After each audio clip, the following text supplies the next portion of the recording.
Bonjour, premier dimanche du Carême. Et cette année, le Carême nous présentera chaque dimanche les diverses alliances que Dieu a voulu contracter avec son peuple. Cette semaine, ce sera l'alliance qu'il a établie après le déluge. Chaque année nous ramène le temps du Carême. Mais d'une année à l'autre, nous sommes différents à la fois comme individus et aussi comme société. Par exemple, tout au long de cette année de pandémie, le symbole de l'arc-en-ciel a été beaucoup utilisé pour maintenir notre morale collectif. Ça va bien aller, nous disait l'arc-en-ciel, tandis que le coronavirus nous en faisait voir de toutes les couleurs. Oui, après la pluie, le beau temps, même après 40 jours de déluge.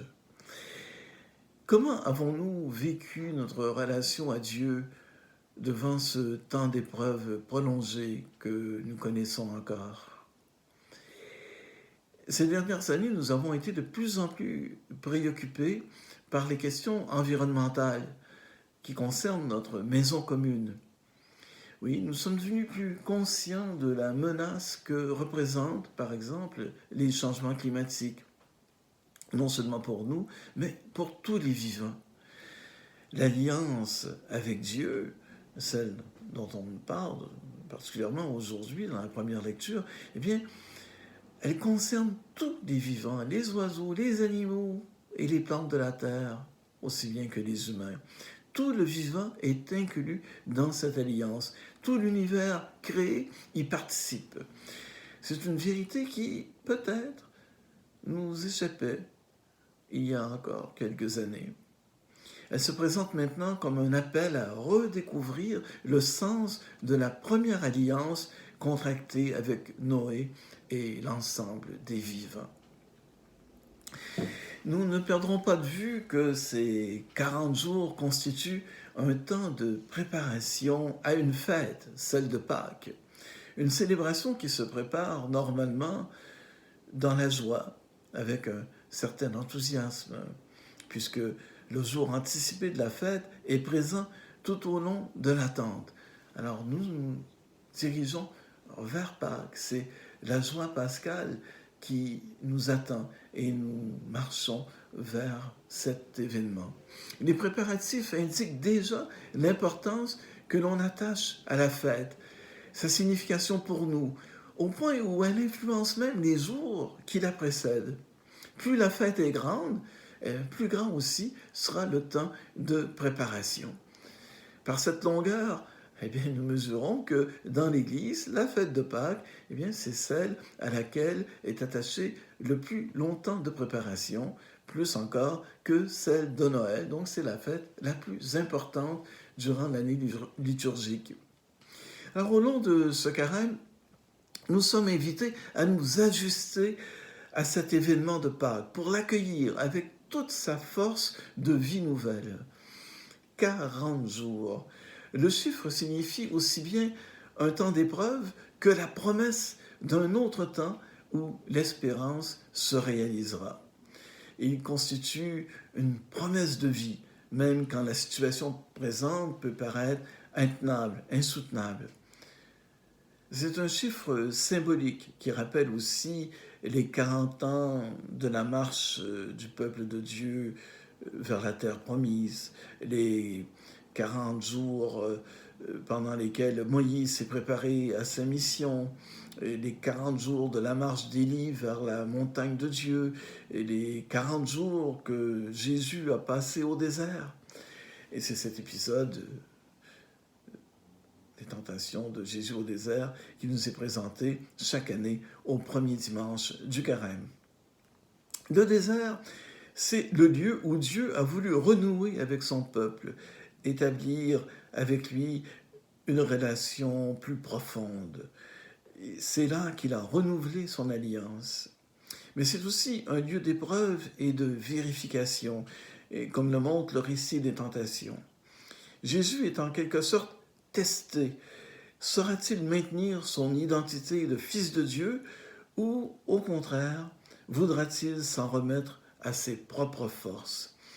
Il doit montrer à Satan de quel bois il se sauve, de la parole de Dieu et rien d'autre. C'est aussi notre défi, en tout temps, même dans les circonstances les plus difficiles, eh bien, notre foi, notre espérance est mise à l'épreuve. Dans ces moments, est-ce que nous allons nous comporter vraiment en fils et en filles de Dieu selon la grâce de notre baptême? Il ne nous faut pas beaucoup d'introspection pour découvrir que nous sommes bien en deçà de cet engagement de notre baptême et que quand arrivent les coups difficiles, eh bien, nous avons tendance à chercher en nous-mêmes la force de surpasser ces difficultés. Nous avons de la difficulté à nous en remettre à Dieu en toute confiance. Et justement, le carême nous redit que malgré notre faiblesse, malgré les échecs, les péchés, toutes les ruptures d'alliance que nous avons pu commettre, Dieu nous tend encore la main. Il nous appelle à rétablir le lien de communion qui, de son côté, ne s'est jamais rompu, puisqu'il est fidèle, lui, à son alliance. Les 40 jours qui excluent les dimanches, où nous célébrons la résurrection, eh bien, ces 40 jours serviront à notre guérison, comme on a pu l'expérimenter avec la nouvelle popularité du mot quarantaine en ces temps de pandémie. Une période pendant laquelle nous prenons un peu de distance par rapport à notre quotidien pour nous attacher aux valeurs essentielles de nos vies et d'abord et avant tout à la parole de Dieu, qui est notre point d'appui quand tout se met à vaciller autour de nous, quand la peur nous étreint et que la confiance nous abandonne. La prière, le partage, le jeûne, autant de pratiques pour creuser en nous le désir de Dieu, pour nous mettre en appétit de ce qui nourrit véritablement, de ce qui nous donne force et lumière. Le carême, eh bien, c'est un temps fort pour nous, pour notre vie de foi, un temps pour nous mettre en appétit de Dieu, pour vivre selon son amour. Dans ces moments de désert, nous sommes invités à tenir bien ferme la parole de Dieu. C'est elle qui nous protège et qui nous garde. C'est sans doute un peu ce que voulait exprimer l'évangile d'aujourd'hui avec cette mention des bêtes sauvages, figure des tentations auxquelles Jésus a été exposé. Il est resté fidèle. Les anges qui le servent annoncent sa victoire définitive, sa victoire pascale sur toutes les forces du mal. 40 jours, un temps aussi d'entraînement spirituel pour nous préparer à mieux témoigner de notre foi et de notre espérance. 40 jours pour recevoir un supplément de vie, pour acquérir une nouvelle liberté intérieure, une paix que rien ne peut nous disputer, une joie à l'abri de tous les contretemps.